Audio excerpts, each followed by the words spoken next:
¿Qué tal? ¿Cómo están? Muy buenas tardes. Bienvenidos y bienvenidas a nuestro informativo central 24 horas. Finalmente la policía cierra el círculo investigativo en torno al asesinato del empresario Alonso Oller ocurrido en Asunción el fin de semana. En Caguazú, detenido el principal sospechoso, quien habría sido responsable del crimen, habló con nosotros y nos contó detalles al respecto, deslindando la responsabilidad a los dos primeros detenidos.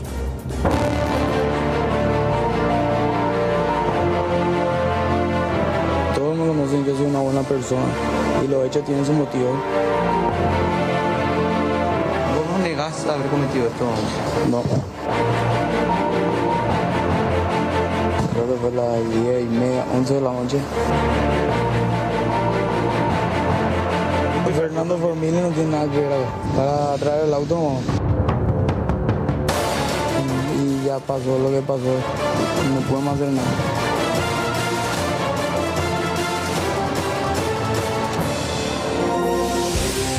Y continúa el juicio oral y público a González Dar y su hijo. Se habla de una deliberación que llegaría inclusive a altas horas de la noche, aunque los acusados siguen sosteniendo su inocencia.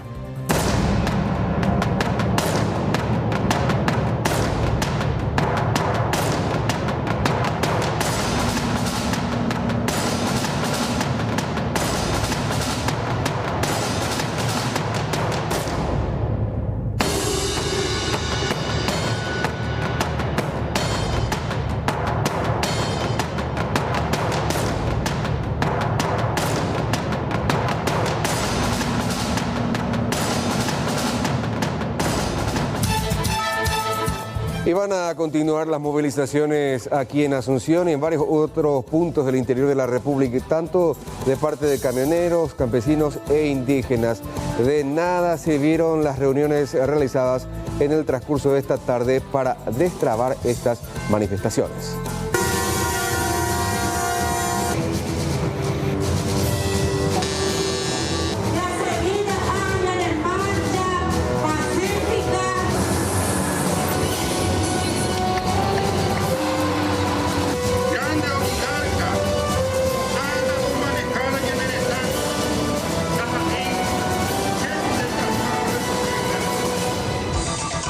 Otro tema destacado esta noche en 24 horas, violencia extrema, la forma en que actuaron delincuentes en la zona de Luque para tratar de llevarse un dinero retirado recientemente del banco.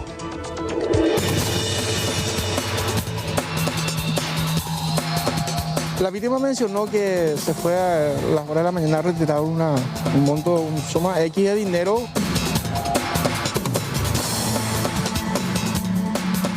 Y al momento antes de llegar, o sea, al llegar a su domicilio, al descender, fue interceptado por estas personas.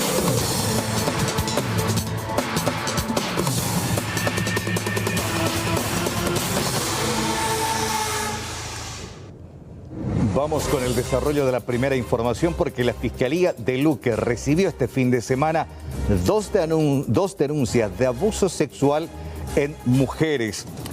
En ambos casos y en otros anteriores, el autor utilizó el mismo modus operandi, lo que hace presumir a los investigadores de la aparición de un violador serial.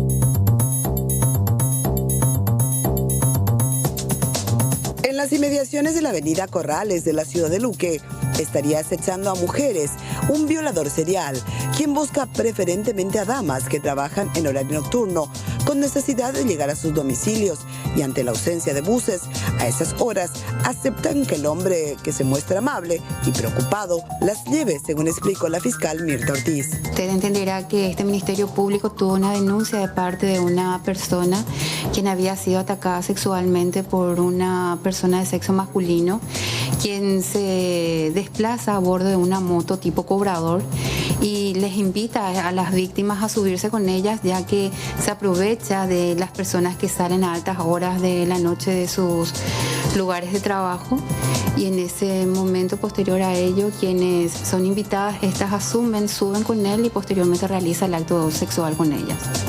El El violador serial habría actuado el sábado último, ya en las inmediaciones del cementerio de la ciudad de Luque, y luego el domingo. Ambas mujeres no solo fueron sometidas sexualmente, sino también asaltadas. Utiliza arma tipo puñal, entiéndase esto, ya sea cuchillo, varilla, lo que fuera, a modo de intimidar a las mismas, a no ofrecer resistencia y consumar de esto la libido respectivamente.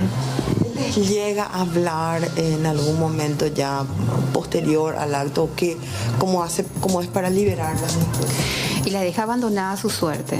Una vez que ingresan a un lugar oscuro, boscoso, este es el lugar aprovechado por él mismo, para posteriormente, de una vez accedido a sus pretensiones carnales digo bien, deja abandonada a su suerte a las víctimas. ¿Las golpea, además del sometimiento sexual, también físicamente? Las amenaza con el objeto punzante que ya te referencié para que no ofrezca resistencia. Yo le hablo con conocimiento de causa debido a la denuncia acaecida ante mi persona, y así también tras averiguaciones en mesa de entrada también se ha podido connotar que efectivamente existen antecedentes de iguales características de la persona atacante y de la misma secuencia seguida por el mismo.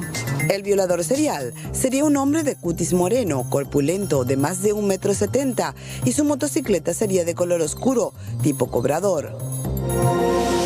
Las plataformas digitales ofrecen todo tipo de oportunidades, pero también algunas que pueden llegar a ser peligrosas, como por ejemplo la que utiliza este delincuente, que solicita servicio de traslado a través de una plataforma, pero luego asalta a quienes le proveen el servicio. El hecho ocurrió en la zona de Ciudad del Este y en el último caso, afortunadamente, lograron identificar al delincuente.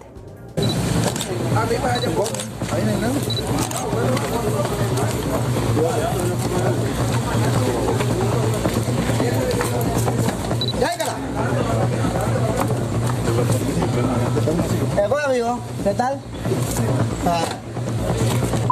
¿Le reconociste, verdad? Claro. Plenamente. ¿Le reconociste? Claro que sí. Ve video, circuito de web. ¿Eres compañero de celular? Sí, ahí está todo. Ahí está todo con el oro. Señores, los que fueron víctimas de robo y catino, sí, claro que sí. Dale, el otro. Ahí no. A ver.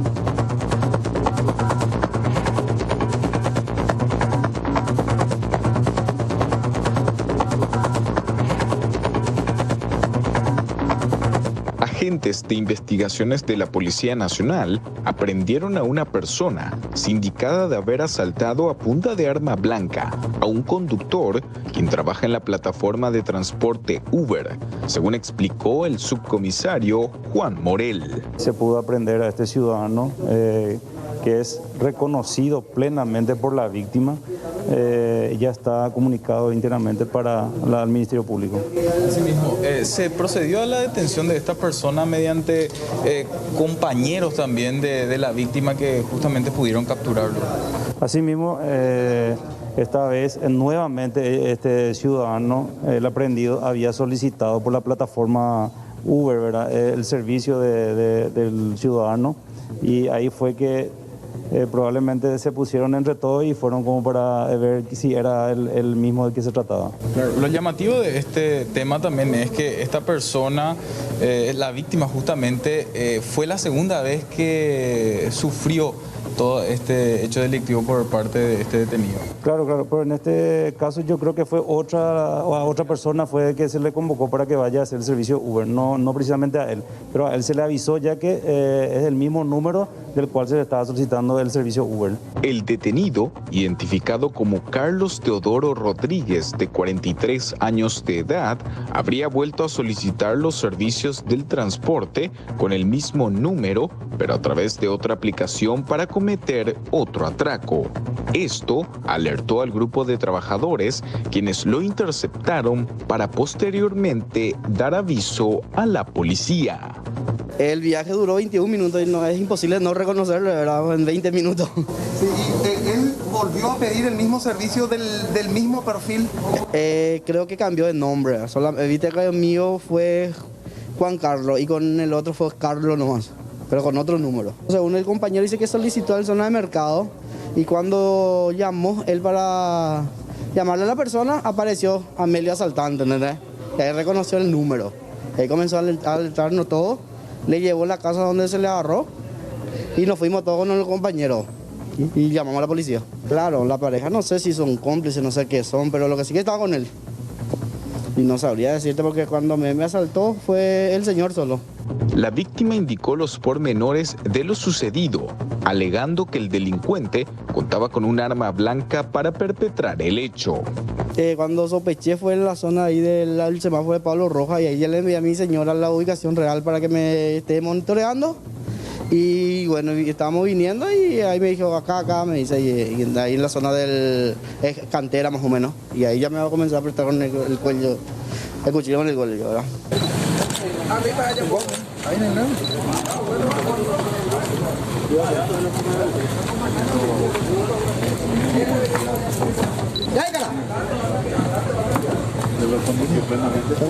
Bueno, amigo, ¿qué tal? ¿Le reconociste, verdad? Claro. Plenamente. ¿Le reconociste? Claro que sí. Ve video, circuito de Jehová. ¿Eres compañero de celular? Sí, ahí está todo. Ahí está todo con el oro de investigación. Señores, los que fueron víctimas de robo y catrismo también. Sí, claro que sí. Dale, el otro. Nueva protesta de pacientes oncológicos. Esta vez se encadenaron frente al local del Ministerio de Salud exigiendo respuestas después de semanas de estar sin los medicamentos correspondientes para su tratamiento. Tenemos que decir que esta fue la protesta organizada por estos pacientes de diferentes hospitales, principalmente el Hospital del Cáncer, ahí en la zona de Capiatá y también Areguá. Finalmente fueron recibidos por las autoridades de salud, recibieron una promesa de reponer los medicamentos correspondientes y fueron derivados al local del INCAM. Pero vamos a escuchar lo que manifestaban estas mujeres al momento de esta protesta frente al Ministerio de Salud. Y la verdad que estamos con falta de medicamento, con suma urgencia, necesitamos de estos medicamentos. En realidad venimos a pedir nuestros derechos, ¿verdad? Porque esto, la ley 6266 habían decretado de que a nosotros no nos tendría que faltar medicamento. Imagínate, yo hace 2 meses estoy sin mi quimioterapia y como sabrán, esta enfermedad no espera, minuto a minuto nos está matando. La situación es mi enfermedad avanzada, estoy en un estadio 4, cáncer de mama. A causa de la enfermedad avanzada con metástasis en varias partes del cuerpo ya, me vi obligada a un medicamento que no tenemos en Paraguay. Entonces el juez dictaminó que ese medicamento se me provea en 48 horas. El 2 de junio se había notificado al ministerio. Hoy es 10 de agosto. Hoy es 10 de agosto, yo no tengo respuesta de nadie del ministerio. Es letra muerta de este amparo judicial. O sea que podemos arrugar de esta manera, no funciona el amparo, no funciona la firma del juez, entonces esto no avala. Hasta ahora están en silencio y yo no estoy para esperar de ninguna burocracia, de ningún proceso, de ningún silencio. Entonces yo necesito, por favor, que salgan, me digan, está firmado ya el documento, se te va a proveer hoy o mañana o pasado. Entonces yo no me muevo de acá sin una solución. Mi cáncer, mi estadio 4, no puede esperar de promesas. Y tenemos que hablar ahora del misterioso paciente del Hospital Regional de Pedro Juan Caballero, a quien ayer se lo presentó como Alejandro Ramos Morel, este criminal líder del Ejército Mariscal López, este grupo terrorista que opera en la zona norte del país. Finalmente va confirmándose lo que ayer justamente a esta hora veníamos diciendo de que no se trataba de Alejandro Ramos Morel. Pero vamos a escuchar lo que decía ya hoy el doctor Hugo Goncalves, quien es director del Hospital Regional de Pedro Juan Caballero, confirmando algunos datos interesantes. Desde el mes de mayo que Lino Vega Valenzuela, el supuesto Alejandro Ramos, venía ya asistiendo al centro sanitario en consultorio, consultando sobre varias afecciones. Confirmó también que el 28 de junio volvió a consultar y que en esa fecha se le internó debido a su problema de micosis, problemas en la piel. El 31 de julio reingresó. Nunca presentó documentos, se confirma eso, que el hombre se presentó y se registró como un indocumentado. No tenía consigo cédula de identidad, más que su certificado de nacimiento. Asimismo, se confirmó que durante todo este periodo de internación tenía compañía, tenía consigo a una persona que lo estaba cuidando hasta que se confirmó que tenía COVID, razón por la cual entonces su acompañante dejó de asistir al centro asistencial. ¿Cómo entonces, en un momento dado, aparece un número de cédula de identidad perteneciente a una mujer en su ficha? Según el doctor Goncalves, esa cédula de identidad perteneciente a una mujer se consignó en el laboratorio clínico de Ponta Porá, donde se llevaron muestras del paciente para realizarle algunos estudios. Información que manejan los colegas, él tenía personas que las visitaban, tenía una hija, una persona que decía ser su hija, que estaba con él digamos que en el primer tiempo de su internación, ya que hablamos de 3 tiempos acá: primer tiempo en clínica médica, segundo tiempo en el pabellón de enfermedades respiratorias y el tercer tiempo de nuevo ahora en clínica médica. En ese primer tiempo hablan de acompañantes, en el segundo tiempo ya por el hecho de que se trataba de una enfermedad muy infectocontagiosa y que estamos justamente con todas esas medidas, bueno, se prohibía tanto la visita como también el acompañamiento de este paciente. Y desde ahí tampoco ya se pudo retomar, o sea, ya en su nuevo reingreso al servicio de clínica médica ya no presentó ningún tipo de acompañante. Desde un principio en su historia clínica aparece como una persona que no cuenta con documentación de identidad. No tiene cédula. Ahora, ¿de dónde surge entonces este número de cédula, doctor, que finalmente está a nombre de una mujer? Mira, me impresiona que surge de un resultado de análisis laboratorial en donde consta ese número. Ahora, cómo ellos hicieron constar ese número ahí, la verdad que no sé, porque es un resultado del privado, no es de acá del hospital regional. ¿Pero es de un hospital de acá de Pedro Juan o del Brasil? No es de un hospital, es de un laboratorio de análisis clínicos de la ciudad de Ponta Porá, Brasil. Las hermanas Urbieta, Norma y Liliana, fueron incluso hasta Pedro Juan Caballero al hospital regional para hablar con esta persona internada en ese lugar. Y decía Liliana Urbieta en el transcurso de hoy que el internado, que la persona, quien dice llamarse Lino Vega Valenzuela, tenía ciertas características propias de Alejandro Ramos, pero que esperaban justamente los estudios científicos para saber la verdad. Al entrar, lo primero que hice fue saludarle en guaraní. Se saluda. Haupia por ando chupe, ella para ime le dije. Ahí ponaje. Por ando chupe, das así, pandem baebe, no das así. Pero lo raro es que nos fija la mirada en el momento en que yo le realizaba las preguntas. Siempre de reojo nos miraba y eso nos llamó mucho la atención. Sí que tiene un parentesco con el señor Alejandro, pero al momento también dudamos.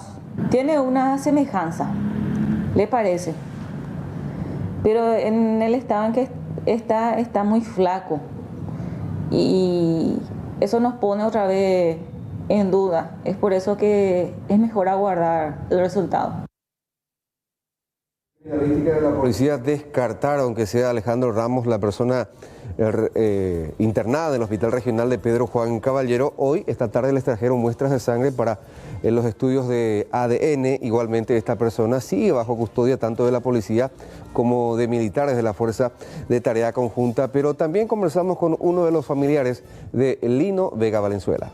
Foi você que levou ele no hospital? Sim, foi eu que levei no hospital lá. Que dia que você levou ele lá?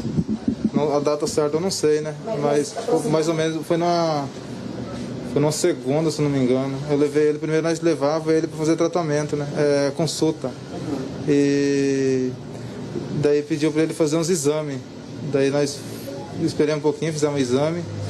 Aí depois passou com um cirurgião, daí que pediu a biópsia para ele, né? Aí depois que nós fizemos essa biópsia, demorou uns 15, 20 dias, levamos ele de novo lá no hospital. Daí ele passou com o cirurgião mandou ele passar com a doutora.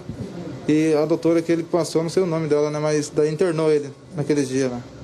Mas fui eu que levei ele, né? Mas com um problema dessa cédula que apresentei o número de cédula. É mentira.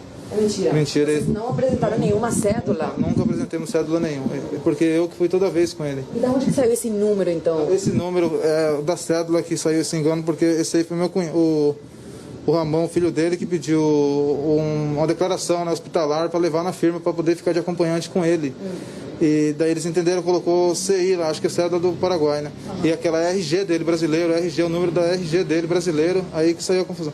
Porque o nome do rapaz é Ramon Moreira Vega, que é o filho do Lino. Ah, e o filho dele nasceu no Brasil, então? No Brasil, isso. Então o Lino registrou todos os filhos dele como paraguaio. Ele é paraguaio e registrou no Brasil. E porque a mãe dos pessoal que são brasileiros. Só que o Lino não tem documento. Não tem documento do Brasil, não, só tem aquele certidão do Paraguai mesmo. Ele estava morando com vocês? No que ele estava trabalhando? Então, que não eu falei, né? Ele trabalhava braçal, sempre trabalhou braçal, porque no Brasil tem que ter carteira de trabalho, né? Para poder trabalhar registrado, alguma firma, alguma coisa, né? Aí ele trabalhava na fazenda, trabalhou no Rancho 15, com erva, depois fez bastante serviços gerais, né? A vida dele sempre foi serviços gerais, né? Desde que eu conheci ele, assim. Depois ele veio morar com vocês? Não, depois ele continuou em Ana Moreira. Onde lá tem uma casa. Ele tem uma casinha dele lá, né? Aí só que o problema do nariz dele, esse problema que ele tem, que hongos que o doutor fala, esse aí que agravou ele, né? Aí ele veio, trouxemos morar com nós, aí depois veio, se tratou no Paraguai aqui, né? Passou uma consulta e mandou ele para o hospital. E desde então ele está internado lá. E aí que saiu esse boato aí, né? Que ele é essa pessoa aí que estão falando, né? Vocês não têm ideia de quem é a pessoa que eles acham que é, né? Não sei, eu nem sei, né? Porque eu nunca ouvi falar desses daí mesmo, né? Foi uma surpresa para nós, né? Y ya desde ayer prácticamente el comisario Nimio Cardoso, jefe de antisecuestros de la Policía Nacional, decía que científicamente no se trataría de Alejandro Ramos a juzgar por las evidencias que ellos fueron colectando a lo largo de años y contrastando también con el diagnóstico real con que aparentemente estaría viviendo el líder del grupo Ejército, Mariscal López. Sin embargo, ya ordenó a través de la Fiscalía, o se ordena a través de la Fiscalía a cargo de Lorenzo Lescano la extracción de muestras para que estas sean de igual manera cotejadas. Pero ¿qué es lo que pasó con respecto al trabajo específico que hacía Criminalística de la Policía Nacional? Colectar todas las huellas dactilares de este caso Lino para contrastarlas. No existe un registro o alguna cédula que haya o sobre la que haya quedado impregnada estos elementos digitales.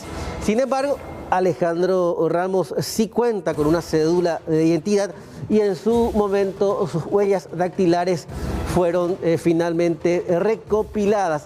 En ese sentido, ya el Departamento de Dactiloscopía termina evidenciando que el hombre realmente no es Alejandro Ramos.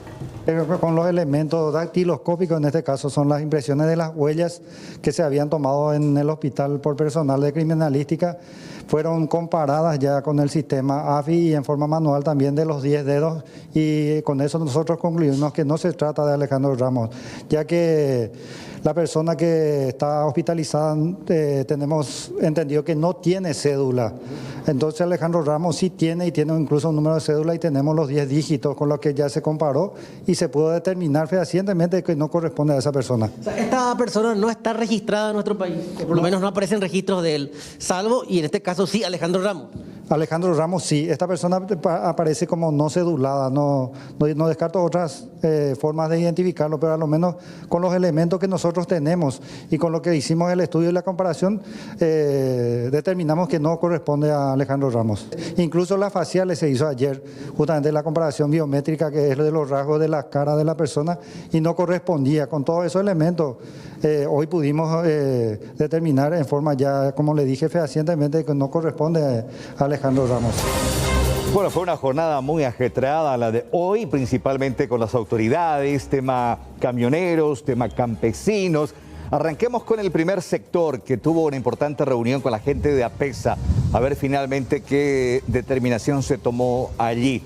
Vamos con este contacto en vivo y en directo. Raúl Guarín, ¿cómo te va? Buenas noches. ¿Qué tal? Buenas noches, Carlos, a todo el equipo de 24 horas. Vamos a hablar acerca de que los integrantes de la Asociación de Propietarios y Operarios de Estaciones de Servicio y Afines, APESA, se reunieron con integrantes del Ministerio del Interior.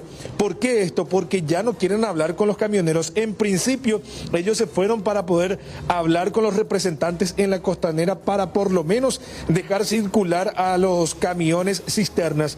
En este caso, ante la negativa y teniendo en cuenta de que cerca de 400 vehículos, en este caso de cisternas, están retenidos en diferentes puntos del país y que ya hay prácticamente desabastecimiento en el interior del país, es que ellos se reunieron con urgencia con el ministro del Interior, Arnaldo Yucio, y este le dijo que le iba a dar garantías como para poder circular. ¿Qué hicieron como plan piloto? En principio llevaron una patrullera hasta donde estaban retenidos estos camiones para posteriormente escoltar y llevar hasta destino a estos camiones. Eso lo hicieron como plan piloto. Ahora esperan agilizar un poco más de que destraben esta retención, en este caso, de los camioneros en contra de los camiones cisternas que no pueden circular y tampoco abastecer a las estaciones de servicios del interior del país. Escuchemos lo que decía el presidente de APESA, Miguel Corrales. Ayer ya hicimos un ensayo de coordinar a través de los choferes, llamar por teléfono dónde se le atajó y así con la nueva patrullera hacíamos pasar los cortes de ruta, ¿verdad? O sea que van a tener acompañamiento los choferes de la Policía Nacional cuando estén atajados. Bueno, ayer ensayamos, eso te voy a decir, ¿verdad? Hoy pero es muy difícil, son muchos camiones, son muchos puntos de corte. Entonces estamos viendo alguna situación un poco más ágil para poder liberar todos esos camiones. Pero esa propuesta sí, en primera instancia, ¿se podría aplicar ya con la práctica que ustedes...? Estamos trabajando. Ahora, a partir de ahora, vamos a tener más el acompañamiento de la Policía Nacional y de la Seguridad Nacional para poder circular libremente. ¿Tienen ya del nivel de desabastecimiento a nivel nacional? Perdón. El nivel de desabastecimiento, ya que todos se están proveyendo de central, ¿verdad? El viernes pasado se cargó prácticamente el 50% de lo que generalmente se carga un viernes.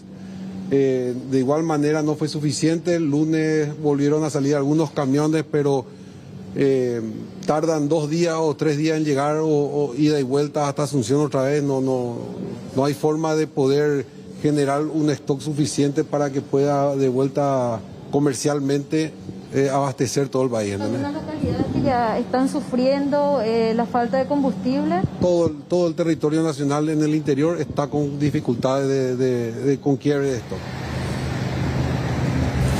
El presidente de APESA, Miguel Corrales, mencionó que ya hay un quiebre en el stock de los hidrocarburos y es por eso la preocupación y la pronta reunión con el ministro del Interior, Arnaldo Yucio, quien dijo que iba a garantizar ya el libre tránsito de estos camiones cisterna. Por otro lado, también hubo una reunión muy importante en el Salón VIP de la Cámara de Senadores. Allí se reunieron algunos senadores, Sixto Pereira, estuvo también José Pacoa Ledesma, otros integrantes del gobierno, como para poder destrabar esta movilización campesina. ¿Qué es lo que piden los campesinos en este caso? Que se pague el total de lo que es la agricultura familiar. 25 millones de dólares es lo que tienen de crédito. ¿Por qué no se está pagando en su totalidad? Explicaba el ministro de Ganadería, en este caso Moisés Santiago Bertón, y decía: nosotros ya estamos inyectando un 41%. ¿Por qué no podemos pagar todo? Porque presentan documentaciones que no sirven, por ejemplo, cédulas vencidas, que no permiten el pago, en este caso, por la agricultura familiar. Escuchemos también las manifestaciones de estas personas quienes llegaron hasta el Senado como para poder destrabar esta reunión.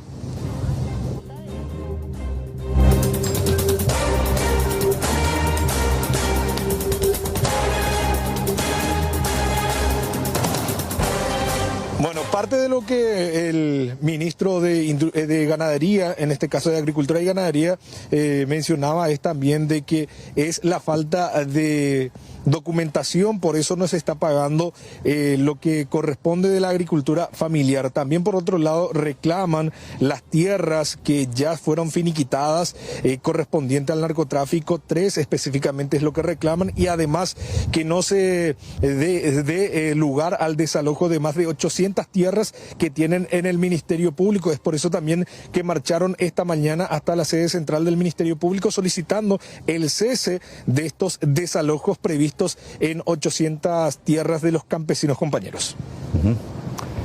Sí, realmente una situación bastante complicada, esto que se dilata. En principio se pensó que iba a haber un acuerdo, no se llegó tanto con el sector de los camioneros, que nuevamente posterga y que van a seguir con su medida de fuerza, negando los dirigentes la retención de vehículos, pero que en la práctica ocurre en el interior. Y esto hasta que se retome nuevamente en el Congreso el próximo martes.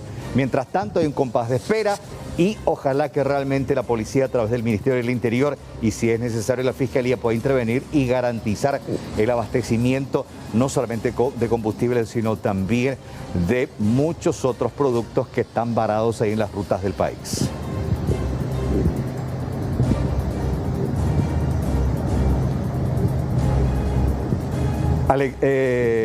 Raúl, y sobre el tema campesino, que bueno, que también continúa, no hubo un acuerdo con la gente del Ministerio de Agricultura en este caso, ellos siguen exigiendo la totalidad del pago de ese dinero, de ese acuerdo al que se había llegado, negando el desembolso por parte del gobierno. Sin embargo, el gobierno dice a través del ministerio se hizo, pero hay una parte que no se puede porque no hay documentación que sustente el primer desembolso.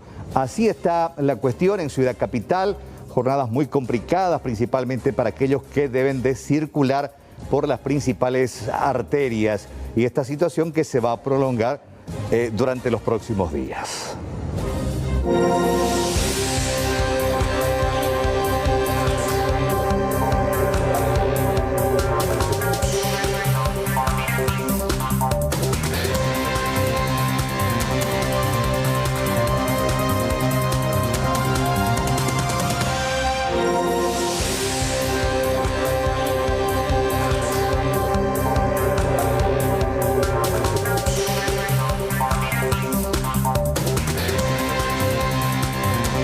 Señora, señor, ¿cómo está? Y seguimos hablando de las consecuencias negativas que tiene este paro a nivel país de los camioneros.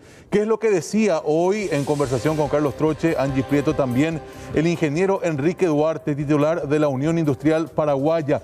Él deja abierta la puerta para que una buena cantidad realmente de industrias de gran porte y de mucho arrastre laboral paren las actividades. Sí, escuchó bien, varias industrias muy importantes de nuestro país pueden dejar de activar.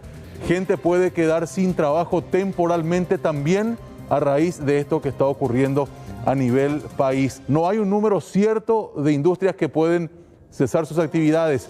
No hay una fecha exacta también para que esto se dé.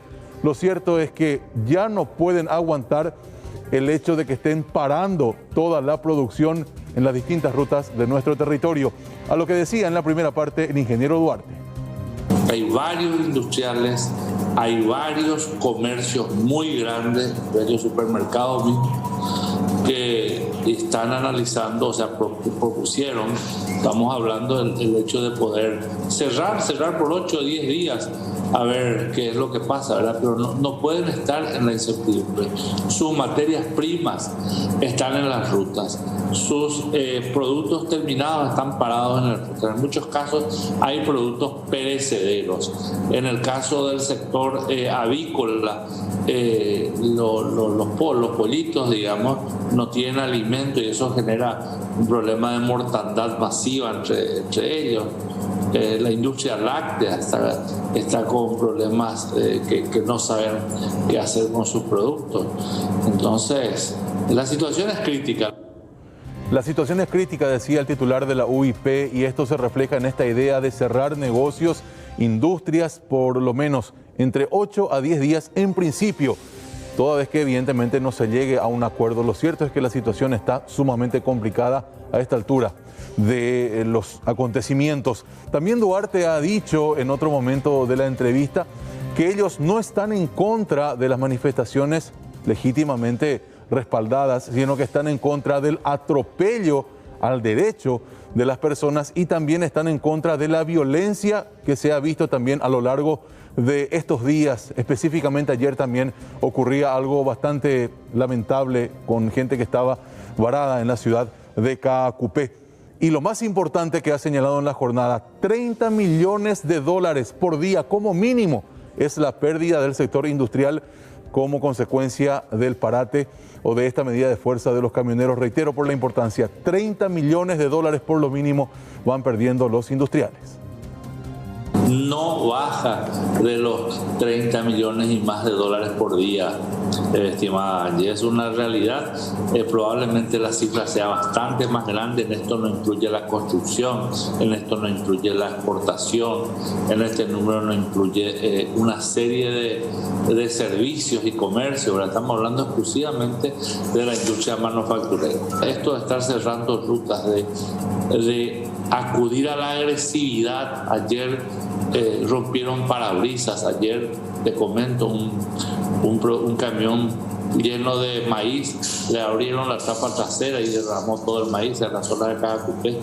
O sea, las situaciones extremas se está recurriendo al vandalismo. Yo no creo que esa gente tan vandálica así precisamente sean transportistas. Yo creo que hay gente que ya está con otro tipo de intereses, porque el transportista es un trabajador sacrificado que vive en sus camiones, que vive alejado de la familia, y que yo entiendo perfectamente que puedan parar pacíficamente las rutas, pero el vandalismo no es objeto de este tipo de trabajadores, que son trabajadores muy sacrificados.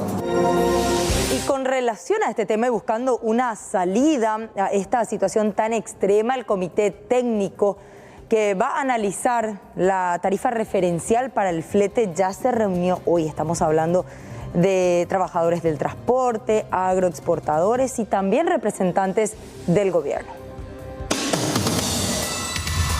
400 guaraníes por tonelada kilómetro es lo mínimo que deberían cobrar los camioneros por el servicio de flete, según adelantaron.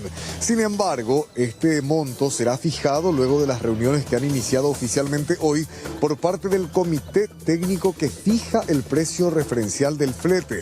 De este primer encuentro participaron todos los sectores involucrados. Hicimos un proyecto de reglamento que ahora cada uno de los sectores lo va a estudiar. Y el día martes a las 14 horas vamos a estar volviendo a reunirnos para aprobar ese reglamento y ya empezar a trabajar en lo que va a ser el sistema que vamos a utilizar para establecer ese costo. El compromiso está de la libre circulación. Los camioneros van a seguir al costado de la ruta, pero garantizan la libre circulación de todos los otros productos como ser combustible, lácteos, etcétera, en todas las rutas del país. Los camioneros hablan de este precio referencial, o sea, dicen que el margen debería estar por encima de los 400 guaraníes. Sí, manejan algunos números ellos, digo. Bueno, esos son referencias, creo que hay que ver los costos, porque primero tengo que definir cuál es el tipo de transporte que vamos a analizar, qué tipo de camión, con acoplado, remolque, qué capacidad, 30, 35, hay equipos hoy que transitan con más de 35 toneladas en las rutas, ¿verdad? De acuerdo a su formación. Y tiene distintos costos cada uno, o sea que no es un solo costo. Yo no voy a tener un precio por tonelada único, yo voy a tener para esta formación de equipo, para este transporte, para esta formación, estos costos. Y después veríamos si el costo es con flete de retorno. Si es con tal, yo puedo pactar entonces un precio de la partida y el contrato. Me vas a hacer un transporte de 20.000 toneladas o de 15 toneladas, es una cosa. Ahora yo digo, no, 50.000 toneladas de tal fecha a tal fecha, de tal lugar a tal lugar, con retorno de tantas toneladas.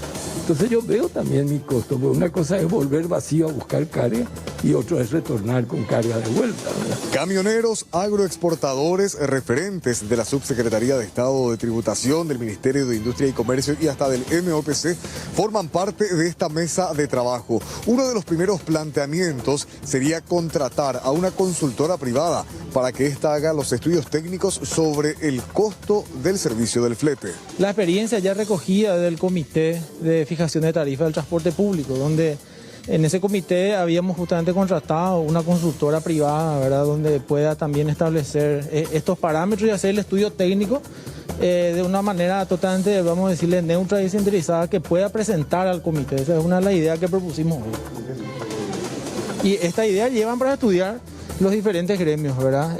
Nada más trajimos a la mesa un ejemplo que ha funcionado recientemente y sigue funcionando. Este comité de tarifa tiene una reunión periódica donde se analizan todas las variables en la medida que van cambiando, precio de combustible, precio del salario mínimo. Entonces, una experiencia reciente que quisiéramos replicar. Este primer encuentro ya ha fijado incluso algunas condicionantes. Los agroexportadores pidieron a los camioneros que el libre tránsito real sea garantizado para poder seguir conversando sobre este pedido que han presentado. De lo contrario, ya no se presentarían en la siguiente reunión.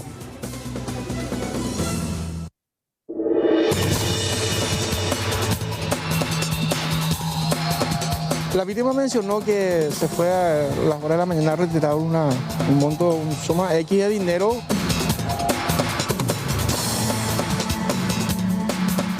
Y al momento antes de llegar, o sea, al llegar a su domicilio, al descender, fue interceptado por estas personas.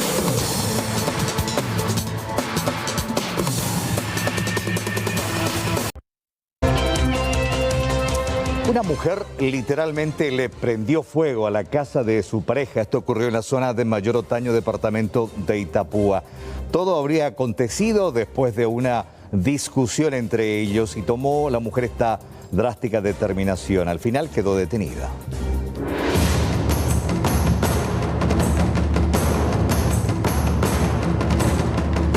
Lo que comenzó con una discusión de una pareja terminó en una vivienda totalmente siniestrada en el distrito de Mayor Otaño. Un hombre se ausentó solo por algunos instantes de su vivienda luego de mantener una discusión con su pareja, quien estaba con su sobrina. Al retornar ya encontró solo las llamas que no dejaron nada a su paso. Según la denuncia, como represalia, la mujer no tuvo mejor idea que prender fuego al hogar. No, ahí chica sobrina. Después eso me coí con el curibu hay puse si se sentador y droga agua se le coloca eso la se sentador para o pues ya te dice hermano y cosa sentía de 15 años después hija o peor ya para te caer de la. La policía llegó hasta el lugar del hecho en donde detuvo a la mujer identificada como Romina Beatriz Medina, quien no había negado haber prendido fuego a la casa. Sí, efectivamente, la comisaría 19 de Mayor Otaño nos comunicó incendio de vivienda posterior a aprehensión de la supuesta autora del hecho, realizado el día de ayer aproximadamente a las 6:30 horas en la vivienda ubicada en el barrio Defensores del Chaco, consistente en una vivienda de madera con techo de chapacín conteniendo muebles y electrodomésticos, propiedad del señor líder Javier López, paraguayo, soltero de 19 años de edad. Aprehendida Romina Beatriz Medina Andino, paraguaya, soltera de 21 años de edad, pareja de la víctima. Afortunadamente no hubo lesionados, pero la pérdida para la víctima es millonaria. Sí, así mismo los intervinientes dialogaron con el señor líder Javier, quien manifestó que se encontraba en su vivienda en compañía de su pareja. Momento dado llegaron a una discusión con su pareja y él salió de su vivienda, quedando en la vivienda de su pareja, y posterior se percató que su vivienda ya estaba incendiada. Y presumiblemente fue así también se convocó en el lugar personal del cuerpo de bomberos, quienes lograron sofocar el fuego. Así también se procedió a la aprehensión de la supuesta autora. Sí, así mismo la supuesta autora confesó que la misma provocó el incendio de su pareja, de la vivienda de su pareja. La mujer se encuentra a disposición del Ministerio Público, mientras que la víctima, tras el desagradable episodio, quedó con la ropa puesta.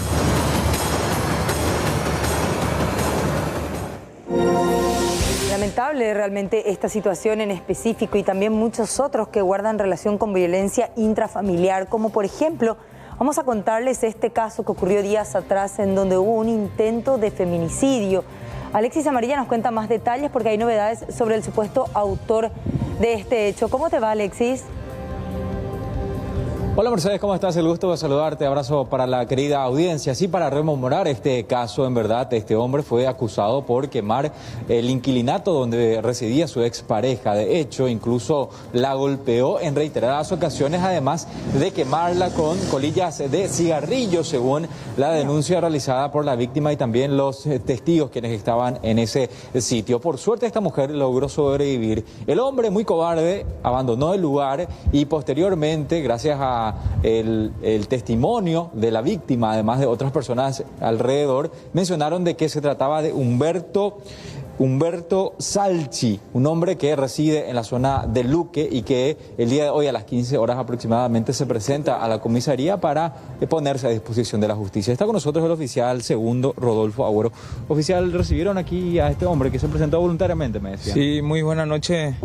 Esta tarde, siendo las 15:40 horas aproximadamente, se presenta en esta comisaría, en la oficina de guardia, el señor Humberto Damián Falchi, paraguayo soltero de 22 años de edad, presumiendo que tendría problema judicial, por lo que procedimos a verificar su dato por el sistema de la Policía Nacional, sistema informático de la Policía Nacional, constatándose de que el mismo registraba orden de captura por un caso de violencia familiar y otros, emanada de la unidad fiscal número 7, abogada Mirta Ortiz.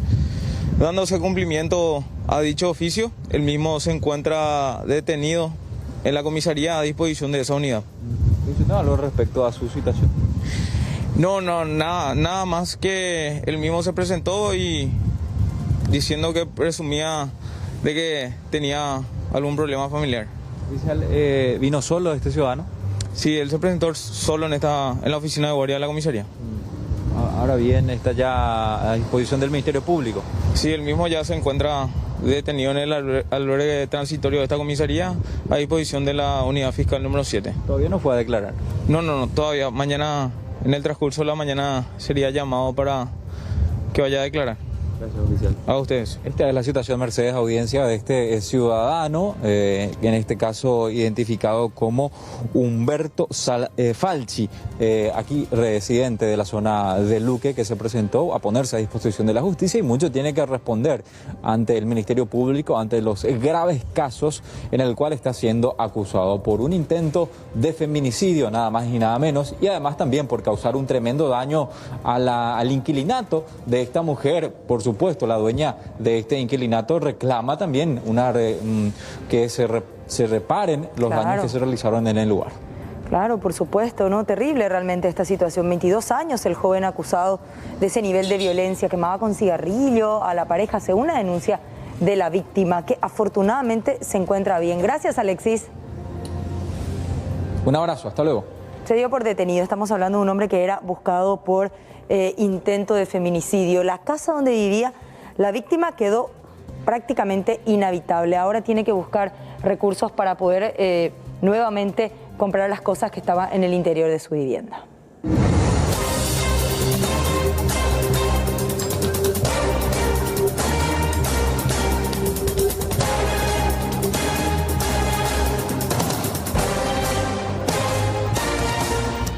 Y se cierra el círculo investigativo por parte de la policía en torno al asesinato de José Luis Alonso Sher, ocurrido el fin de semana en su vivienda aquí en Ciudad Capital.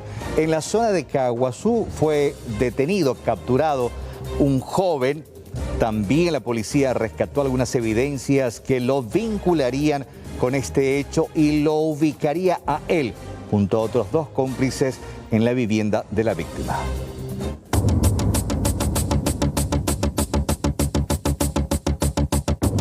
Marcos Centurión, el último detenido en el caso de la investigación del crimen de José Luis Alonso Sher, ante cámaras, reconoció haber ingresado a la casa del hombre el miércoles a la noche y que por una desaveniencia terminó asesinándole con sus propias manos. Así también quiso deslindar responsabilidad del segundo detenido, señalando que le llevó solo para ir a buscar el rodado de la víctima. Él se fue al cumpleaños infantil y me citó cuando iba a venir a las 10 de la noche. ¿Y él se fue a buscarte a vos, de tu casa? No, me citó en su casa. ¿Vos le esperaste en su casa? Sí. ¿Y ahí vino otra persona más a compartir? No. Fernando Formini no tiene nada que ver acá. No tiene nada que ver. ¿Pero él estuvo ahí? No. ¿Vos le llamaste a él para que te... Sí, para traer el auto no, hasta ahí no. ¿Te quiso agredir? Por eso le tiraron la plantera. Sí, yo ahí mi declaración en la fiscalía. Te dio mucha rabia. Y sí. Sí, nadie sabe lo que pasó. Por eso. Se encontraron algunos vestigios en el lugar que hablan de un cierto acercamiento. ¿No te gustó eso? No. ¿A quién la votaron? ¿Qué querés decirle a la familia? Nada, todos me conocen, yo soy una buena persona. Y los hechos tienen su motivo. ¿Vos reaccionaste por algo? Sí. ¿A qué hora ocurrió el crimen más o menos? Creo que fue a las 10:30, 11 de la noche. ¿Vos estabas tomado? No, yo no estaba tomado. ¿Y por qué entonces hiciste eso por el señor? Y eso lo digo, ya ahí mi declaración en la fiscalía y me pueden ver. Pero vos no negás haber cometido esto. No. ¿Fue en un ataque de rabia? Sí, así ¿Lo mismo. que utilizaron fue esa plantera o qué fue? No. ¿Qué fue? Con mi mano. Con tu mano nomás. Y después de todo lo ocurrido, Marcos, vos escapaste en su vehículo. Sí. ¿Y para qué buscaste a Fornigli? ¿Cuándo? Y porque me dijiste que Fornigli se fue para buscar el vehículo. El vehículo cuando yo me fui a dejar en Guarambaré. Ah, ahí nomás. Él no sabía lo que pasó. No. ¿Y vos quitaste otras cosas también de la casa del señor? Sí, se quitó varias cosas. ¿Y dónde están todas esas cosas? Todo, no sé, eso ya no sabría decirlo. Y me decidió todo. ¿Qué decidiste de todas las cosas? ¿Vendiste? No, sí, me reventé, regalar. ¿Dónde te refugiaste vos después ya de ese día? Ciudad del Este. Ciudad del Este. ¿Y por qué volviste? ¿Te agarró culpa? ¿Qué pasó? Claro que sí. ¿No podías vivir con eso? No, que quién lo va a gustar vivir así. ¿Vos te acordás lo que pasó o se Claro te que sí me acuerdo. Inolvidable hace para mí eso. Aún faltarían recuperar los objetos robados de la casa del hombre, que fueron sustraídos el miércoles a la noche, así como el jueves. En tanto, el conductor de la plataforma, que también fue detenido, quien los llevó al lugar donde estaba el Mercedes, ya fue liberado. Imagínense esta situación, estar paseándose, intentando hacer unas compras, cuando viene un agente de la policía y te lleva detenido para averiguaciones. Supuestamente se trataba de la investigación de un delincuente. Sin embargo, el hombre no tenía absolutamente ningún antecedente ni era buscado por la policía. El hecho ocurrió en la zona de Hernandarias.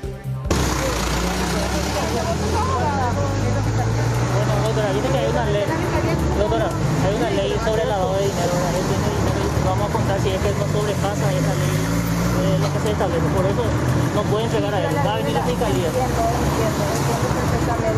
¿cómo puedes comprobarlo? Tiene que justificar si es que sobrepasa, para eso estamos haciendo el procedimiento. Va a venir la fiscalía.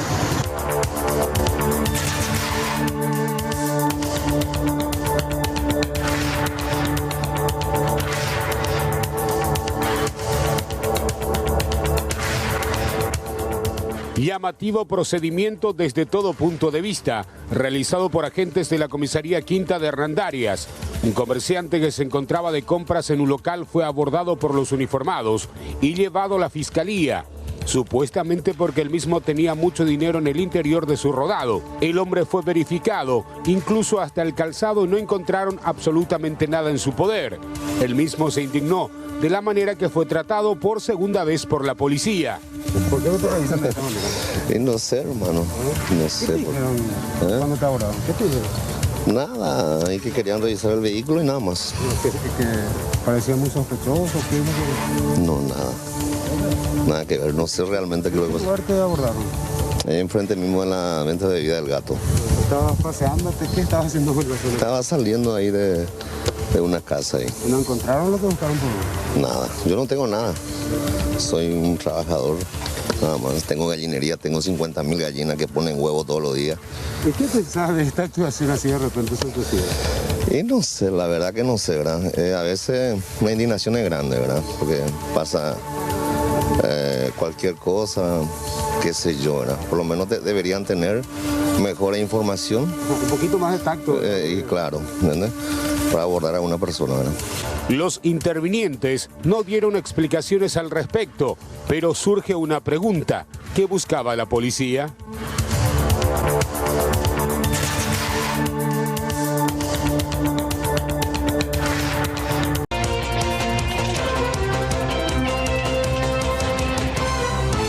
Hablamos ahora de este caso y atención, Carlos Mercedes, las imágenes del circuito cerrado son contundentes porque evidencian el momento en el cual una persona que estaba llegando a su casa es interceptada por un delincuente que desciende de este vehículo tipo Allion color gris, color plata.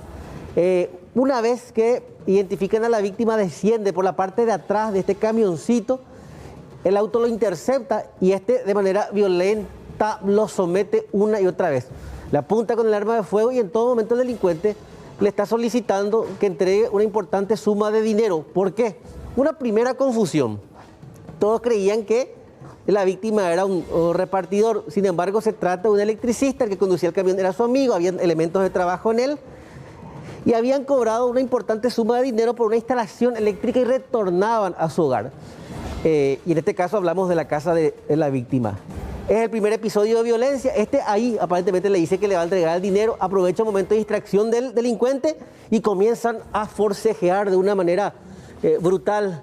Acto durante el cual vemos que cae algo también de entre esa escena, que aparentemente son restos de hojas también de esa planta que se encuentra en el sitio. Debido a la férrea resistencia del hombre, el delincuente no tuvo otra que huir, pero atención, acá se produjo un verdadero milagro. El delincuente intentó realizar disparos, sin embargo, y afortunadamente ninguna de las balas percutieron. Le consultaba yo al interviniente, el comisario, y nos mencionaba que se trataba de una 9 milímetros. Y aparentemente el hecho de que el arma se haya trabado fue fundamental para que el hombre se salvara. No obstante, sí, recibió al menos 5 culatazos a la altura de la cabeza. La víctima mencionó que se fue a las horas de la mañana a retirar una suma X de dinero producto de un trabajo particular que había realizado. Para tal efecto también pidió un apoyo a un amigo suyo, entonces se trasladaba a bordo de un camioncito. Y al momento antes de llegar, o sea, al llegar a su domicilio, al descender, fue interceptado por estas personas. ¿Frente a su vivienda fue el hecho? Frente a su domicilio. ¿El de las cámaras o...? El de las cámaras son de su domicilio. Él, como se ve en la imagen, desciende y ya es interceptado por una persona. ¿Me entienden? Tanto que el conductor del vehículo en sí que se ve en el video, estacionado frente al camioncito. Bueno, según las primeras pericias y también el propietario hacía el análisis de las imágenes de circuito cerrado y proporcionaba esta información a la policía. Ya previamente ese mismo vehículo estaba rondando la zona, es decir, ya estaba montando vigilancia y además de todo eso manejaban información precisa de que este hombre estaba transportando una importante suma de dinero, plata producto de un trabajo de electricidad específicamente. Ya los investigadores analizan esta secuencia a fin de tratar de identificar primeramente el vehículo y las características físicas del sospechoso que perpetró el atraco Mercedes Carlos.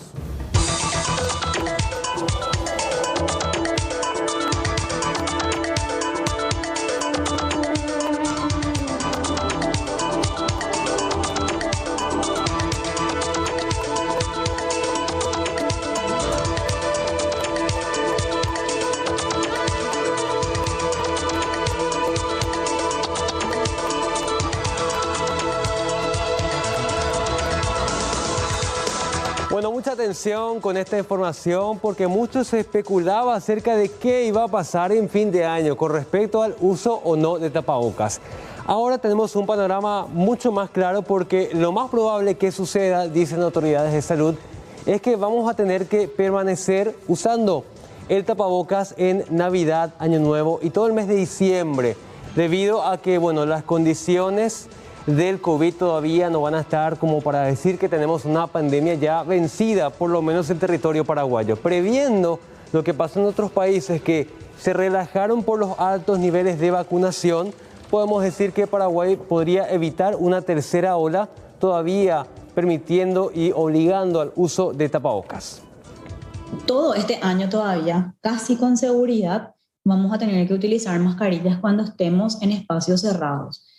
Va a ser muy difícil que este año podamos relajarnos con esa medida. Es más, hemos visto modelos de otros países donde ellos quitaron, por ejemplo, algunos países que ya tenían una tasa de vacunación, un porcentaje de vacunación muy elevado, quitaron, por ejemplo, el uso obligatorio de mascarilla y luego tuvieron que retroceder en esa medida ante el aumento del número de casos. Así como estamos ya en agosto, casi en la mitad del mes prácticamente, así como se ve el comportamiento, va a ser muy difícil que se elimine la obligatoriedad, sobre todo en espacios cerrados. Creo que va a ser difícil pasar una Navidad sin mascarilla porque, atendiendo a cómo se comportó la pandemia en otros países, nosotros estamos terminando lo que sería nuestra segunda ola, pero viendo lo que ocurrió en los otros países, probablemente nos espera cuando se establezca ya de forma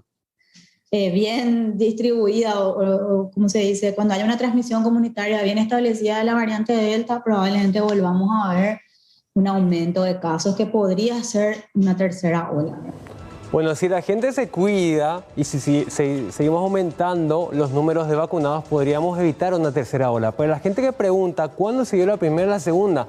La primera ola la tuvimos más o menos en septiembre, octubre del año pasado. Y la segunda, ya muy pronunciada, es la que experimentamos entre abril, mayo y junio, con esos números tan terribles de hasta 160 fallecidos por día, por lo menos en territorio paraguayo. En manos de todos está evitar que una tercera ola azote a nuestro país. Ahora, muy bien, mucha gente se pregunta, ¿cuándo vamos a llegar a la inmunidad de rebaño? El mínimo para llegar a la inmunidad a nivel mundial es de un 60% de la población vacunada con algún tipo de los inmunizantes contra el COVID-19. Pero si se presenta una circulación masiva de la variante Delta, estos estándares podrían ser mucho más elevados para decir que llegamos a una inmunidad de rebaño. La variante Delta, sobre todo, tiene una cantidad de contagio, una proporción de personas contagiadas mucho mayor que el virus original, ¿verdad? Que el virus Wuhan 1. Entonces, tal vez nuestros objetivos de inmunización tengan que ser mayores. No me gustaría aventurarme a darte una cifra precisa, pero yo creo que sí, está por encima del 60% la inmunidad de rebaño que necesitamos como país y como nosotros como país y el resto del mundo también para poder frenar. Es decir, ¿para qué sirve la inmunidad de rebaño? ¿O qué es lo que nosotros buscamos con la inmunidad de rebaño? Buscamos cortar la transmisión. Una de las formas de cortar la transmisión es la inmunidad de rebaño. Lo otro es encerrarnos en nuestras casas y dejar de contactar entre seres humanos, ¿verdad? Pero eso hoy ya no es factible hacerlo por diversos motivos. Entonces, como no podemos más limitar las relaciones humanas, tenemos que cortar de otra forma la transmisión y esto va a ser la inmunidad de rebaño. Entonces, cuantas más personas dejen de transmitir la enfermedad, obviamente ahí se va a cortar o se va a decretar, por decir de alguna manera, la inmunidad, la pandemia, ¿verdad? Bueno, mañana día muy importante porque vamos a conocer el nuevo calendario para la vacunación de los siguientes grupos que van a estar habilitados. Pero mientras tanto, ¿cómo estamos avanzando en cuanto a la aplicación de las segundas dosis a la gente que sí corresponde recibirlas? Vamos a ver los números de referencia del Departamento Central. El público meta llega al número de 1.600.000 ciudadanos habitantes del Departamento Central. Vamos a la primera placa, por favor.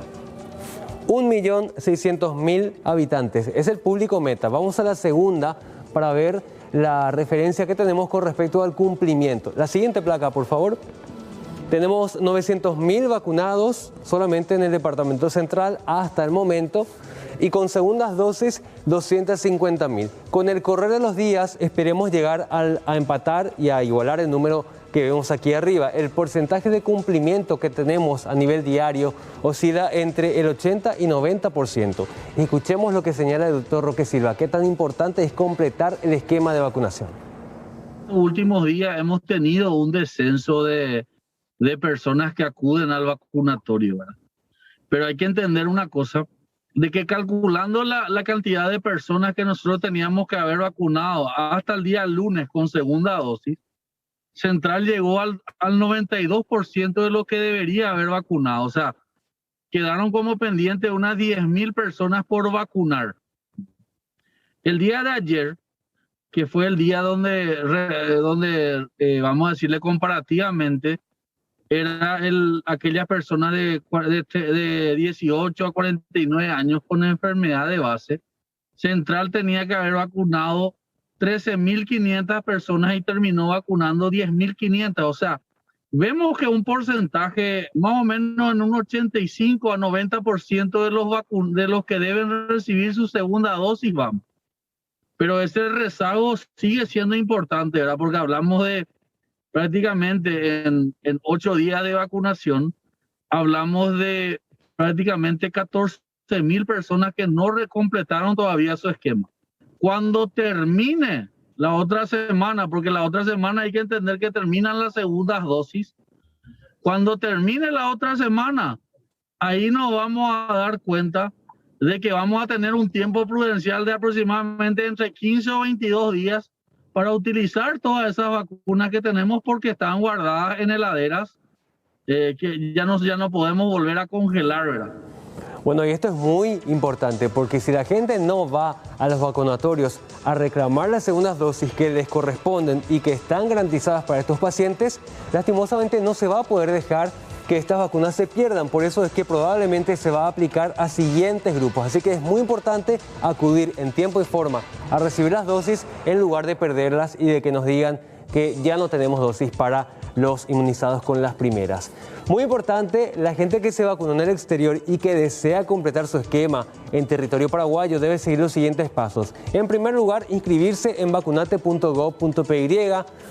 Posteriormente, ingresar a inscripción de vacunados en el extranjero. Se debe completar una ficha correspondiente con una foto del carnet de vacunación que el país otorgó y posteriormente los datos de identificación. Con esto uno debe esperar la validación de salud pública y la habilitación, y esto tarda todavía un tiempo prudencial, no sabemos todavía cuánto, pero se tarda mucho en validar, y una vez validado este punto de inscripción, se puede acudir el día que corresponda a la franja etaria o el grupo específico para poder recibir la inmunización, con obviamente el carnet de vacunación y una tarjeta que identifique a la persona. Adolescentes de 12 a 17 años podrán acudir efectivamente a recibir la segunda dosis el día que le corresponda con un certificado médico y acompañado de un adulto responsable para poder completar el esquema de vacunación.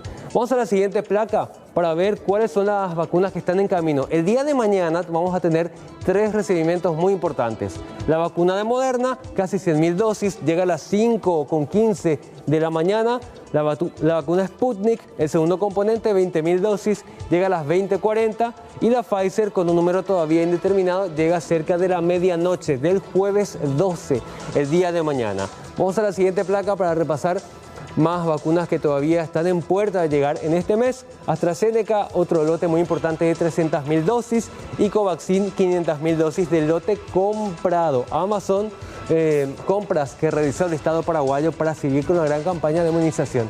Estimamos que con este lote muy importante de AstraZeneca se lograría completar el esquema completo para la gente que se vacunó con AstraZeneca en la primera dosis.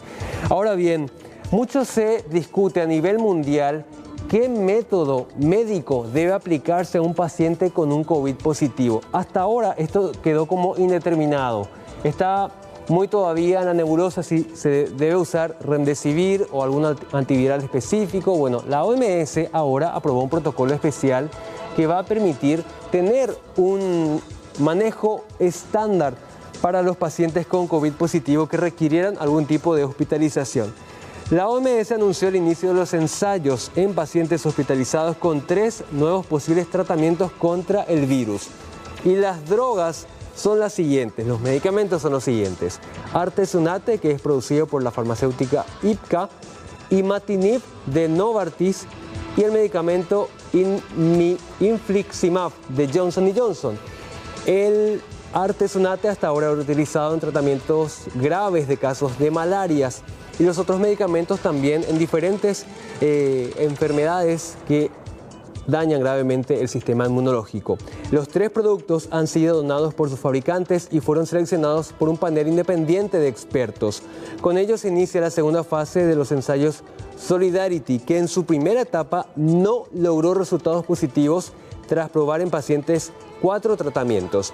La hidroxicloroquina, creada inicialmente contra la malaria, el antiviral Remdesivir, el interferón o los antirretrovirales Lopinavir y Ritonavir. La OMS concluyó a finales del año pasado que ninguno de estos 4 tratamientos lograba reducciones importantes en la duración de las hospitalizaciones y también en cuanto a los fallecimientos.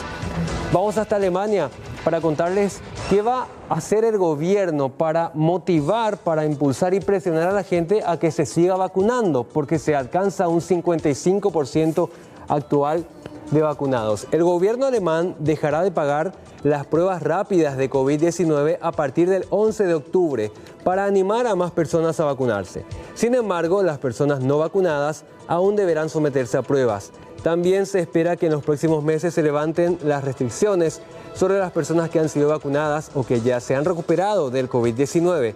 Así lo anunció la canciller alemana después de su reunión con los 16 primeros ministros regionales. Según ella, dado que ya hay vacunas para todos los alemanes, habrá que interrumpir las pruebas gratuitas. Alemania necesita aumentar las pruebas y aumentar las vacunas para evitar otro bloqueo de COVID-19, dijo hoy más temprano el candidato conservador a la sucesora Angela Merkel, antes de las conversaciones del gobierno para limitar el aumento de nuevos casos. Cerca del 55% de los alemanes están completamente vacunados. El ritmo de vacunación se está desacelerando, por eso es que se van a tomar medidas especiales para motivar a la gente a que vaya a vacunarse.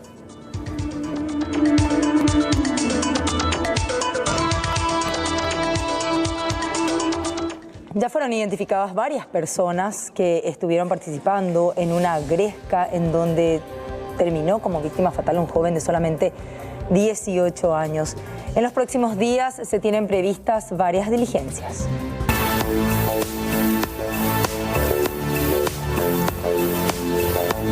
Así lo expresó la fiscal del caso Mirta Ortiz, quien ya cuenta con nuevas imágenes en donde aparentemente el joven Antonio Gabriel López era golpeado por la turba, luego que él mismo fuera a defender a su amigo. Lo que nosotros tenemos conocimiento a través de la comunicación que da cuenta que efectivamente Anthony se encontraba apostado en la plaza de ese Mongelos en un encuentro futbolístico, ocasión en que va a observar una contienda futbolística y posterior a eso se produce una gresca en donde lamentablemente pierde la vida.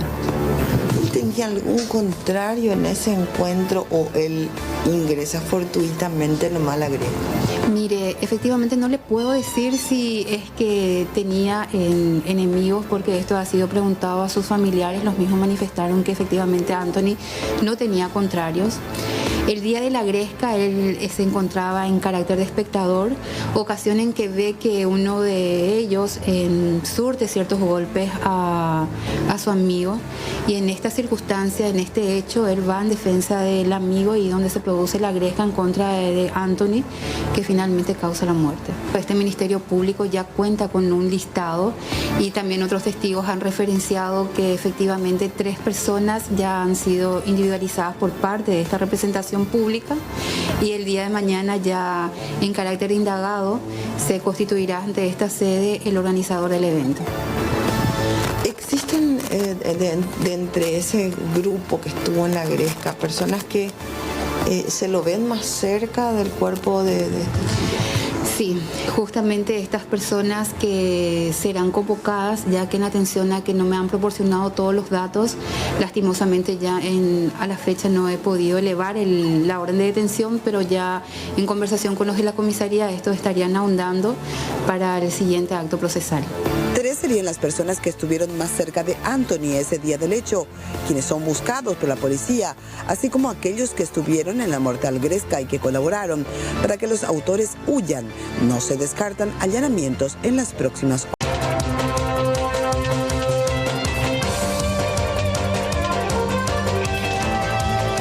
A continuación vamos a repasar lo que ocurría esta mañana bien temprano en Pedro Juan Caballero, capital del departamento de La Mambay, porque de vuelta a un operativo sumamente positivo de la SENAD pudo dar con la detención de un conocido narco. Leandro Silva de Souza fue detenido esta mañana. En este operativo él fue sorprendido en un lujoso departamento donde estaba habitando. Vamos a compartir ya detalles en instantes, pero nos centramos en el operativo que ocurría hoy y cómo tomaban de sorpresa a este hombre.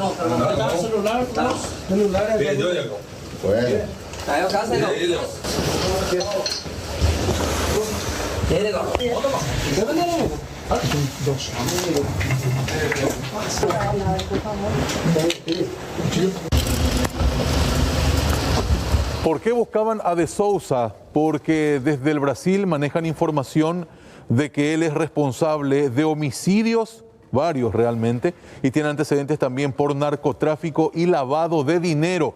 De esta forma, en medio de la densa neblina que cubría hoy la capital de La Mambay en esta fresca mañana, De Souza era detenido para luego ser extraditado a su país.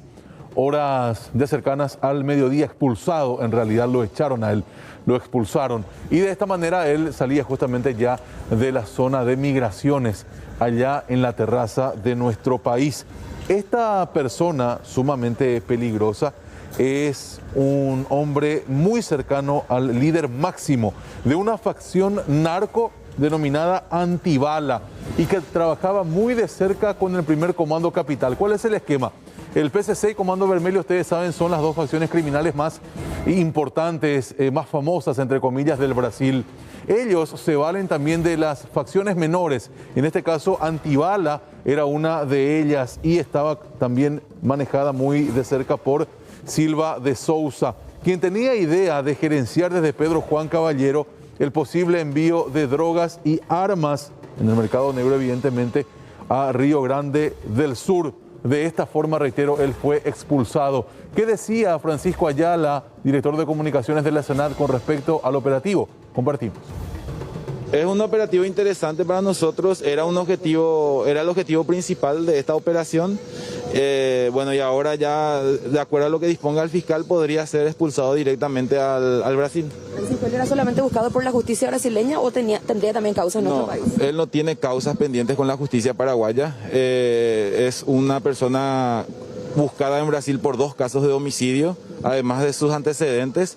Es un objetivo importante para las autoridades brasileñas, teniendo en cuenta que es un alto gerente de esta facción conocida como Antibala, que si bien es regional, solamente opera en Río Grande do Sul, es un asociado al PCC.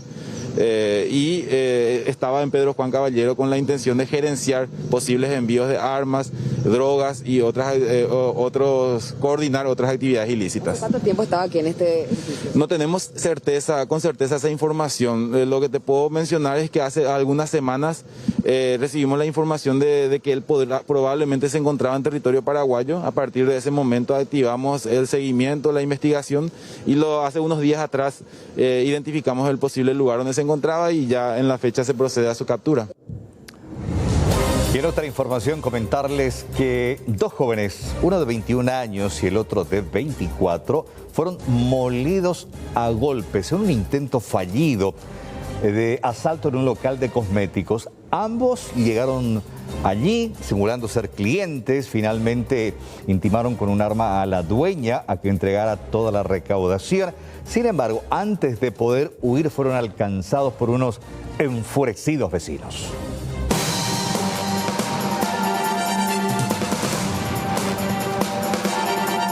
En medio de una persecución de película y vecinos que se vistieron de héroes, se logró la detención de dos jóvenes motochorros, quienes trataron de robar a mano armada en un local de cosméticos.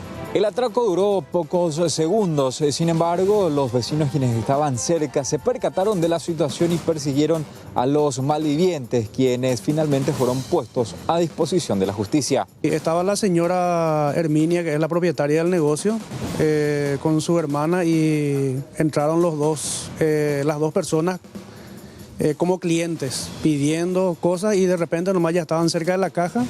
Le apretaron a las dos y ahí llevaron todo lo que había. Me apretaron con mi hermanita, porque yo estaba ahí en la caja.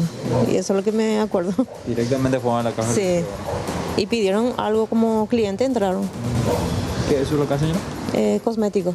Sí. ¿Y estaban con cara descubierta? Sí. ¿Tapabocas? Tapabocas tiene. ¿Y cuánto por ahí le llevaron? Y no sé legalmente cuánto lo que le llevaban. Ni idea tengo. La recaudación del día. Sí. Francisco Aponte fue uno de los héroes de la noche que con un botellazo logró noquear a uno de los indicados. El otro, mientras tanto, escapó abandonando a su colega. Ellos cruzaron ahí enfrente de mi local y yo le avisé a la comisaría, o sea, al comisario, pues tenía los números de un amigo mío. Y cuando estaban corriendo, yo le perseguí encima de mi moto porque estaba cerca de mí también mi moto. Y ahí el muchacho entró encima, o sea, se subió encima de una... Llegó a una casa y se subió encima de una muralla entrando en la casa ajena. Y ahí yo le dije de la comisaría para que se vaya a ver y se fue y lo agarraron. Y los dos tenían uno, o sea, con arma en la mano lo estaba corriendo el muchacho. ¿Cuántos kilómetros?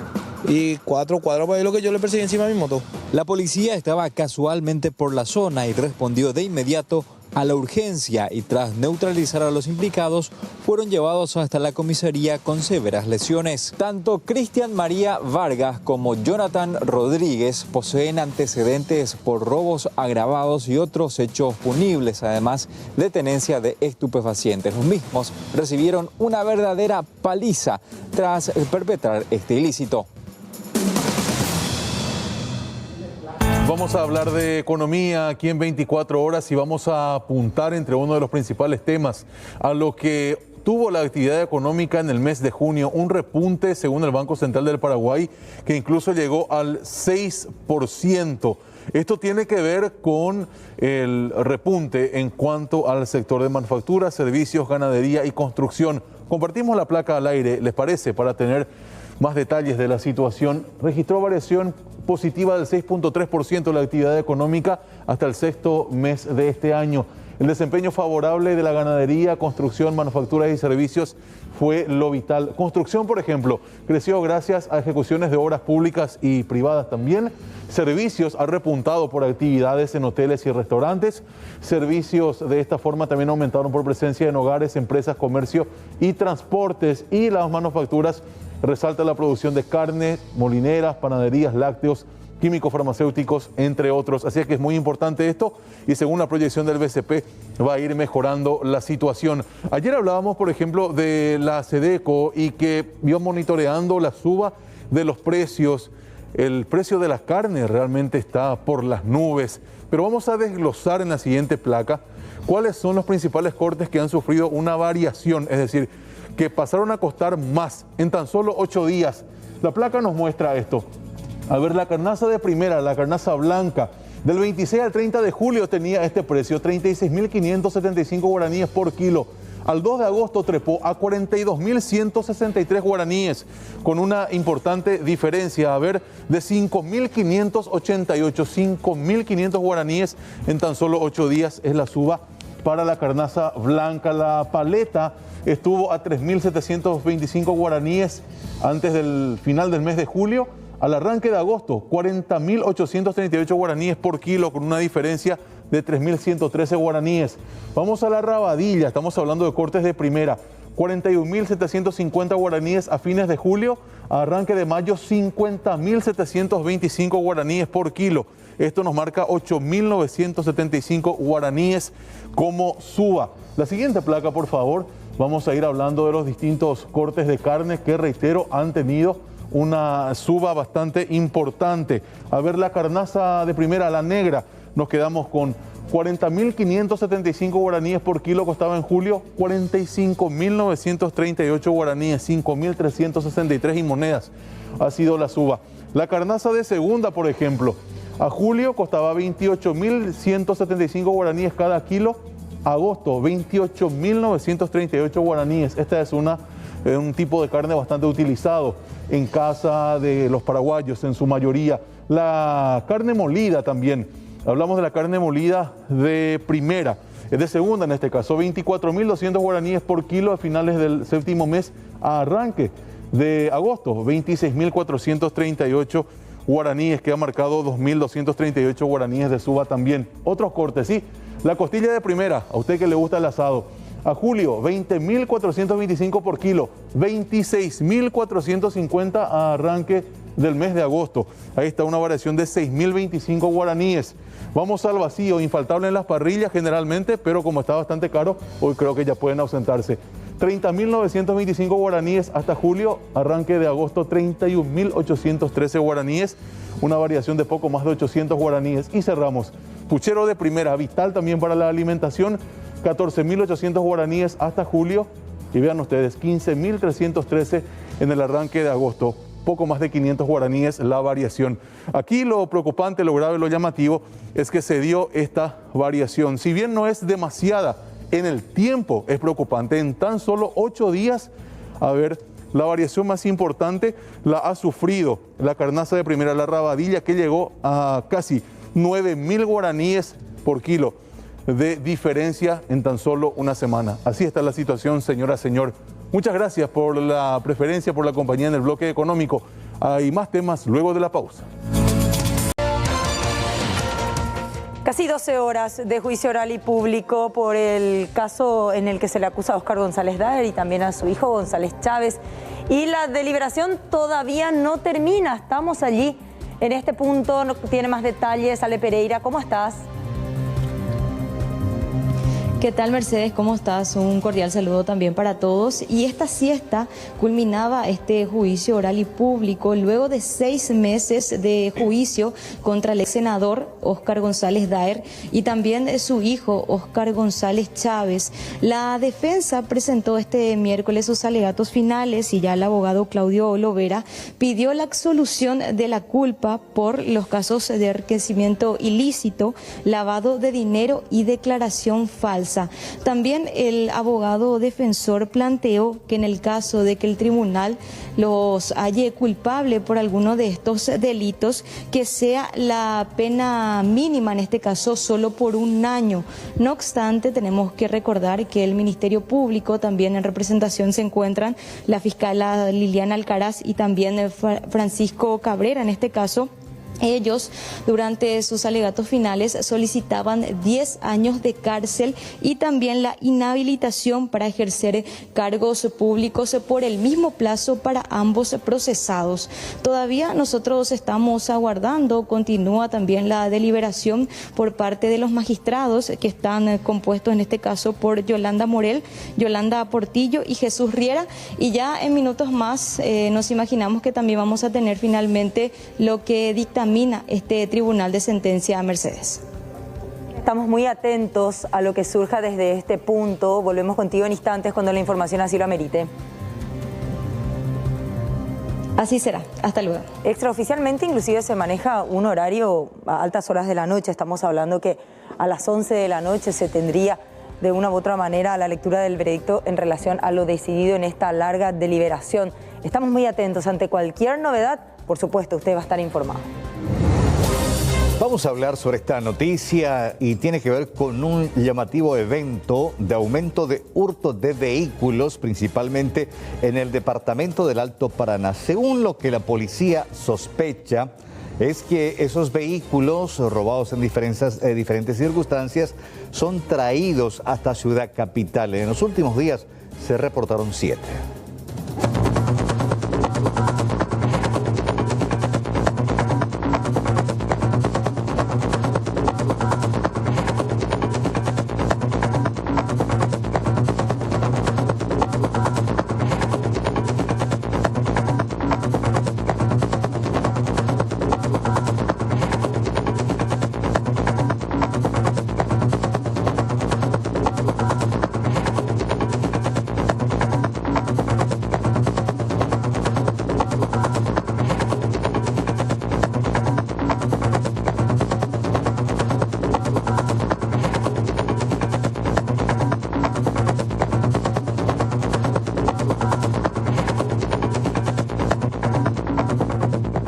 Suman las víctimas de hurtos de automóviles en Ciudad del Este.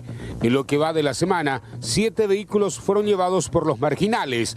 El área más sensible es el kilómetro 4 de dicha ciudad, jurisdicción de la comisaría cuarta del barrio Pablo Rojas.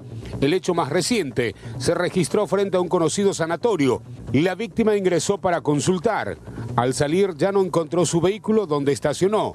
Las cámaras del circuito cerrado captaron el momento.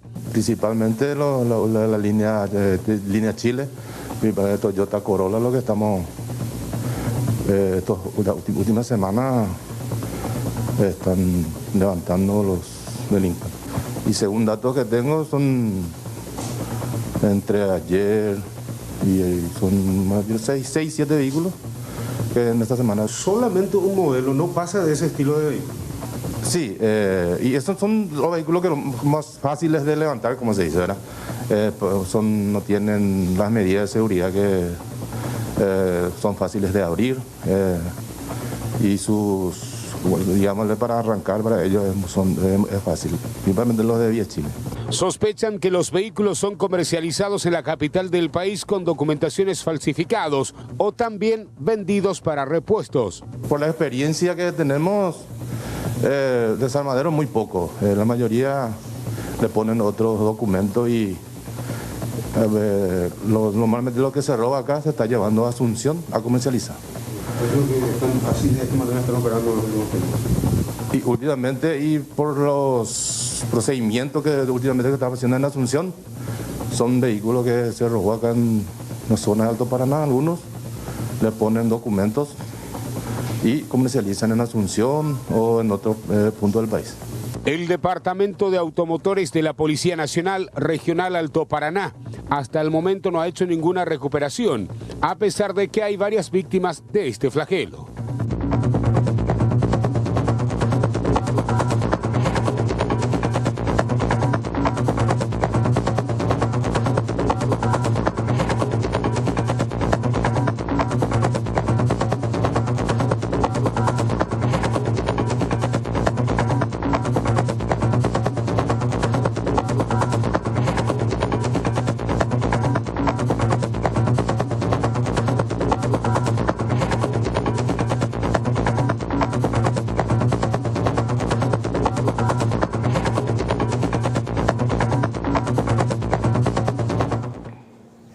Transcurrieron 8 meses de aquel siniestro en el edificio del Cabildo. Recién ahora empezaron los trabajos de limpieza y también se va a hacer una evaluación importantísima sobre la estructura, si es que vale la pena demolerlo o realizar una minuciosa reconstrucción. Los restos que quedaron tras el incendio en el edificio del Cabildo están siendo retirados luego de 8 meses de aquella madrugada del 25 de diciembre. El proceso de reconstrucción es apenas un anhelo, teniendo en cuenta que dentro de un mes recién se tendrá el resultado de la pericia de la estructura afectada. Empezamos el sábado ya con la empresa Alfa, que es nuestra aseguradora, a hacer el estudio de estructura, ¿verdad? Primera etapa de evaluación.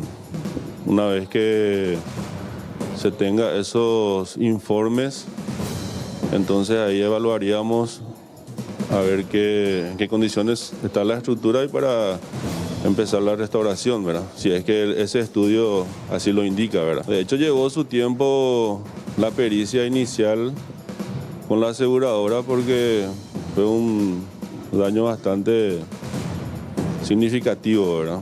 Entonces tuvimos el tiempo se tuvo este tiempo de 6 meses prácticamente de que la empresa Alfa recaudó datos, su perito tuvo que trabajar mucho, ¿verdad?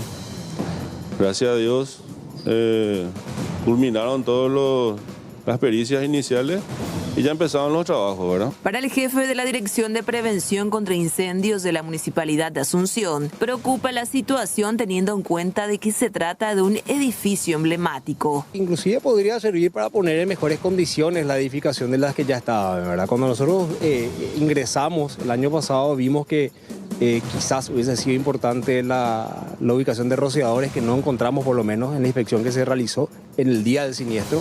Posteriormente también vinimos. No pudimos ver todavía un poco la edificación en cuanto a los planos previos, pero como quedó a cargo del gobierno central, bueno, esperábamos el acompañamiento. También se habló en su momento de la creación de una mesa técnica para poder estar ahí como municipios sentados apoyando este proceso. A la fecha no se realizó eso, pero creemos, así como bien decís, que lo están llevando adelante con sus tiempos, ¿verdad? Nosotros, sin embargo, seguimos al pie del cañón siempre a las órdenes para poder apoyar. Pero después del siniestro puede ser una gran oportunidad para mejorar la instalación. Entonces yo creo que hace falta un poco de sinergia para poder, en el caso que no haya suficiente cantidad de recursos, o sea técnicos, inclusive económicos, poder optimizar lo que ya hay y ver realmente qué se puede hacer con no son pocos edificios históricos que tenemos, porque la ubicación de un sistema de prevención de incendios en un edificio patrimonial histórico no es igual a un local comercial. Entonces tiene que realizarse un proyecto puntual, particular para el edificio, ver qué tipo de elementos se tienen que poner. Algunos de ellos no son comunes en el caso justamente de los edificios históricos comparando con un edificio comercial, y es ahí donde yo creo que se tiene que realizar, ya no es una sugerencia, se tiene que realizar este proceso. De momento este sitio histórico permanece en estas condiciones, una triste imagen del lugar que aún no pudo ser recuperado, y las familias que ocupaban este espacio ilegalmente ni siquiera pudieron ser reubicadas. Técnicos del Ministerio del Ambiente mantuvieron una reunión con pescadores para analizar el eventual adelanto de la veda pesquera. Todos los estamentos acordaron que eso no sería muy conveniente por sus posibles consecuencias, tanto biológicas como también sociales. Ante la posibilidad de adelantar la veda pesquera en el país, autoridades del Ministerio del Ambiente junto con Acción Social y pescadores mantuvieron una reunión para evaluar el posible escenario. Todos estuvieron de acuerdo en que no sería conveniente adoptar una medida extraordinaria por todo lo que podría implicar para la reproducción de los peces y el aspecto social. Realmente hay 3 criterios que tenemos que tener. Hay una situación social, ¿verdad?, que no estamos ajenos a las necesidades de los pescadores. Hay una cuestión ambiental que es recurrente, la bajante de los ríos suele suceder, ¿verdad?, así también como las crecientes extraordinarias. Y también tenemos una cuestión biológica, que eso hay que respetar también la veda que normalmente venimos realizándolo en finales de octubre hasta mediados de diciembre. Básicamente lo que a nosotros nos atañe, que es la parte ambiental, estamos lógicamente de acuerdo de que hay una bastante extraordinaria. Entonces en todo caso lo que haríamos es regular la extracción, que de hecho no existe luego porque hay una condición ambiental que obliga a los peces a migrar a agua arriba. Pero como antecedente, no justifica y ni tampoco nos va a beneficiar en ninguna manera la preservación de nuestros recursos, ni tampoco los pescadores comerciales, que son miles que en este momento están en la ribera del río, tanto del Paraná y el Paraguay. La hipertensión, pero tú sí creías, lleva, venían de realizar algo. La subsidión a presupuesto del Estado, yo misma para este año contemplado para más o menos un poco más de 7.000 pescadores para 45 días. Pues allá alterando el móvil de recursos Z. Un día mañana realizan ahí la opinas ahí acá la subsidión y no te la veda la subsidión no hay ahí. No, la mayor cantidad de especies coñe concentrada en los meses de noviembre y diciembre para el desove. Hoy piramos a más septiembre y algunas especies hasta marzo, obviamente con la mayor cantidad de concentrada, pero debe gustar la veda tradicional que es noviembre y diciembre. Yo digo que es imposible. Yo como sector pesquero no estoy de acuerdo, porque tenemos la veda tradicional donde hay producción, donde se produce el pescado, o sea, los peces. Pero ahora, por ejemplo, no estoy de acuerdo. No estoy de acuerdo. Primero porque no está dada la condición. Las condiciones económicas y la parte, o sea que lo económico y lo social, que los propios pescadores ya cuentan cuánto va a alcanzar a cada uno, todo esto, y el Estado no está en condición para respaldar, digamos, esta veda que se pretende. En la Cámara de Senadores se estudiará un proyecto de declaración para instar al Poder Ejecutivo a adelantar la veda pesquera debido a la crítica situación de los ríos, y son varios los sectores que hasta ahora se oponen a este planteamiento.